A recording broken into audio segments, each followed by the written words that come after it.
Another day, another basketball stories na naman ang pagkukwentuhan natin. At ngayon nga ay pag-uusapan natin ang game preview ng Game 3 ng Denver Nuggets at Minnesota Timberwolves.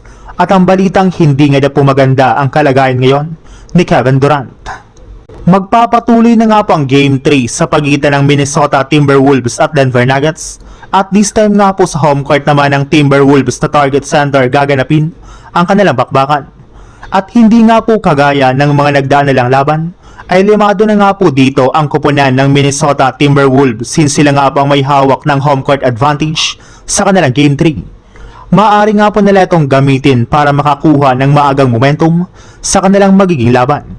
Pero hindi rin naman nga po dapat maliitin ng Wolves ang Nuggets gayong mas maganda nga po ang performance ng mga players nito sa road games. Kaya kung gusto nga po ng Wolves na manalo at makuha dito ang 2-1 na kalamangan, ay kailangan nga po ng kanilang mga players na maging lock-in sa loob ng 48 minutes simula umpisa hanggang sa pagtatapos ng laban.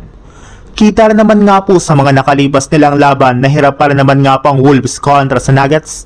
Gayong ang kanilang panalo nga po sa Game 2 ay sa lamang comeback win kaya kailangan na mas maging seryoso na nga po sila sa kanilang Game 3. Sa ibang balita naman, kagaya nga po ng napag-usapan natin, isa nga po sa mga nahanap at nakuha nila dito ay ang mismong kahinaan ni Kevin Durant kung saan hirap na hirap nga po ito sa mga double teams. Kita rin naman nga po yan sa pagkakaroon niya ng 9 turnover at lahat nga po yan ay nangyari sa tuwing dinodouble team nila ito kapag papasok pa lang siya sa half court. Wala nga po itong nagagawang maayos na play sa tuwing pinapressure siya ng Lakers kapag hawak niya ang bola. Kaya kung hindi nga po makakagawa ng paraan si Kevin Durant para maayos na makapaglaro sa double team ng Lakers, ay sigurado nga po na mahihirapan na naman sila pagdating ng Game 3 kahit man gaganapin ito sa home court ng Houston. May isang NBA analyst na rin naman nga po nagsabi na malinaw nga na po na hindi para naman maayos ang kalagayan ni Kevin Durant at masyado pa rin nga po siyang naaapektuhan ng kanyang knee injury. In fact, wala nga na po itong lethal movement sa loob ng court.